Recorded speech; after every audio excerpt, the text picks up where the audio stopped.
This time written by a conservative columnist, of course. I mean, what else would you expect with the Wall Street Journal? Jason Riley is his name, and he wants to make the argument that rolling back labor protections pertaining to minors is pretty good, pretty good. Here's the headline: a little work never hurt anyone, including teenagers.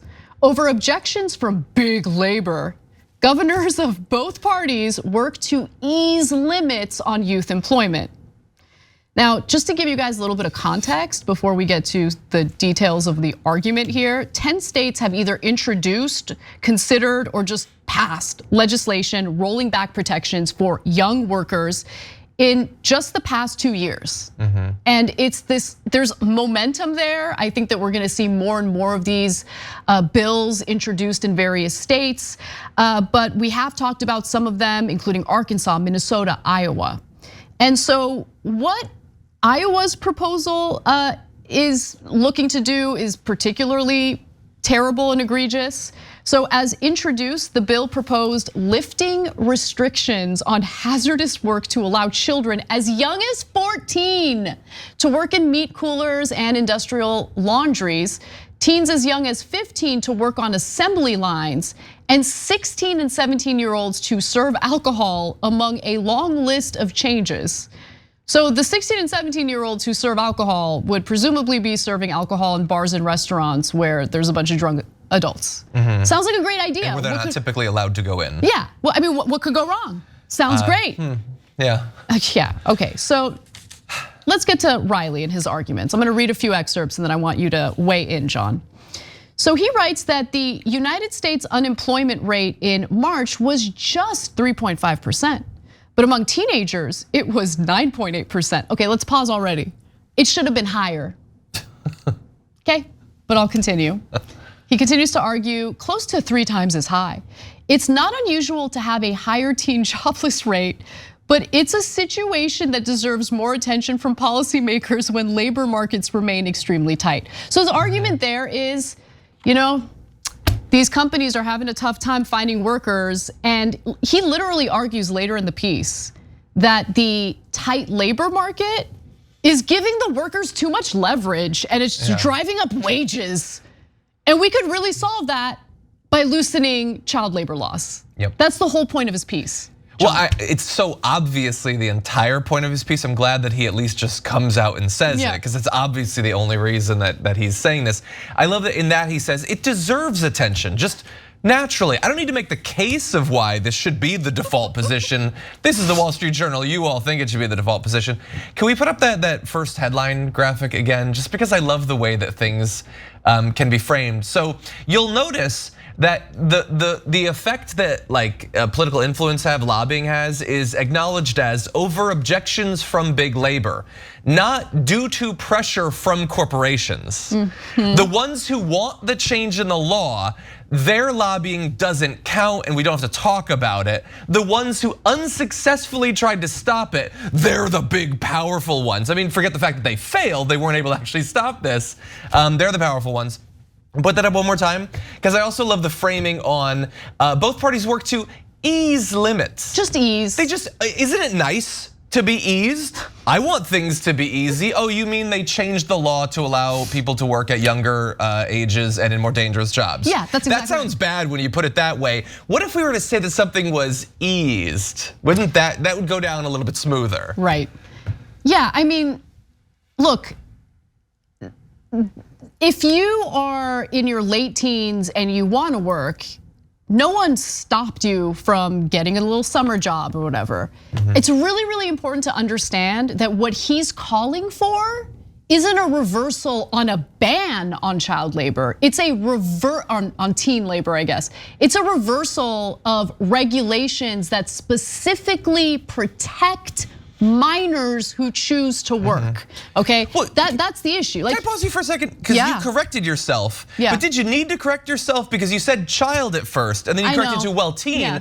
Well, hold on, because we're in the tail end of like a 3-year national conversation about how delicate these teens are and how much they need to be protected from dangerous things like an accurate accounting of the life of Rosa Parks, not from easy-go-lucky easing things like industrial machinery. So do they need to be protected or not? Because they can't learn about sex in school, but as we're learning in the news today, they should be married off as young as 12. And they need to be protected, but not from things like AR-15s, as well as whatever the hell goes on in industrial laundromats. And so I think that we could have an open question about whether, are they teens anymore? Because they sure seem to be treated as children by Republican legislators when it's in their interest to advance a culture war.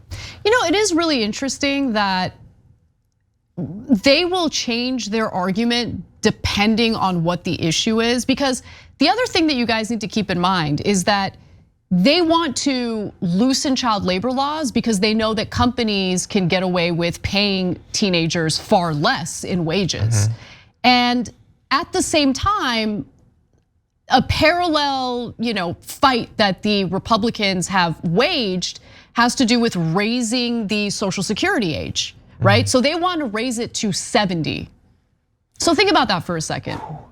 If you are an employer and you have employees with seniority that might cost a little more money to employ, wouldn't you be more willing to push out those employees and replace them with cheaper labor in the form of teenagers, literally in this case? And I mention that because what happens to older workers in a situation where they can't retire until they're 70? Like, what happens to them? And they can't find jobs because they get desperate for any job they can find, which again also potentially creates more competition, drives down the wages. Exactly. Yeah. It's just, they're hitting you at both ends, obviously. I mean, they know what they're doing and it's so sick.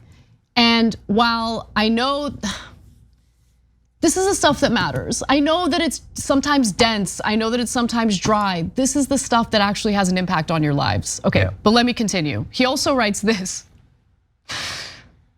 One reason fewer young people work is that minimum wage laws can make them too expensive to hire. An economic reality that proponents play down or simply ignore. What are you saying?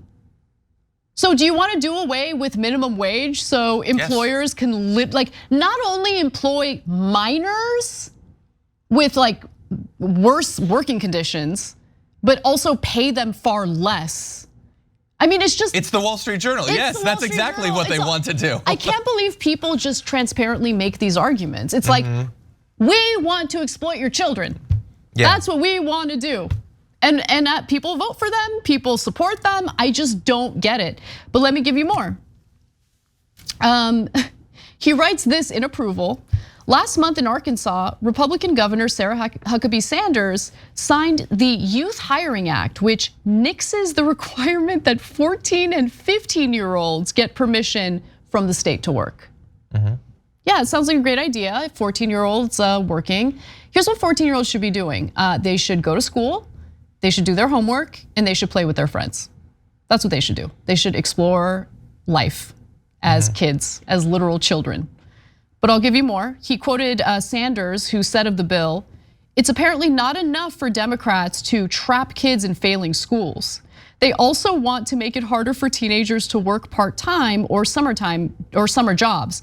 In Arkansas, the days of trapping our people in poverty, welfare, and government dependency are over." So the idea that the kids should be free to focus on their education is now trapping them in schools. Look at how they turn reality on its head. But this is who they've always been.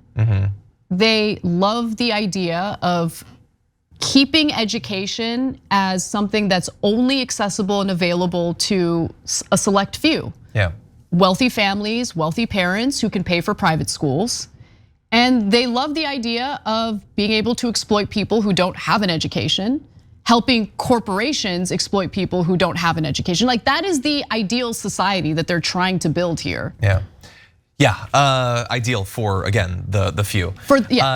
Look, I think in a lot of cases, I don't necessarily have a problem with kid having certain types of jobs. I don't think they need to be opened up to work in, again, when we say like more dangerous jobs, we mean the jobs that typically adults are going to be working. There are sorts of jobs that tend to be more for younger people. I worked all throughout high school and all of that.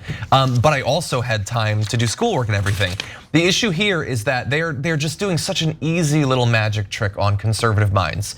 They present this as the government is stopping your kids' freedom to pull themselves up by their bootstraps and learn like independence, when what they're doing is, and if you're like a conservative adult, I am talking to you, they are making it so that you will have to compete with your own kid for work, while also, in pushing back the retirement age, making you have to compete with your parents for work as well. This is not in your best interest. If the kids want to work, they should be able to work, but they are clearly setting up a system where the kids will have to work so that everyone can get by. 100%. How do you not see that this is what they're doing to you? How is the person who's putting your kid into a factory on an assembly line not clearly the villain in this story?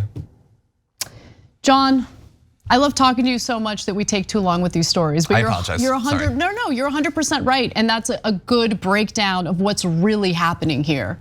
And look, Jason Riley isn't so good at hiding what they're trying to do. He's pretty transparent about it, so. Thanks for watching The Young Turks, really appreciate it. Another way to show support is through YouTube memberships. You'll get to interact with us more. There's live chat emojis, badges.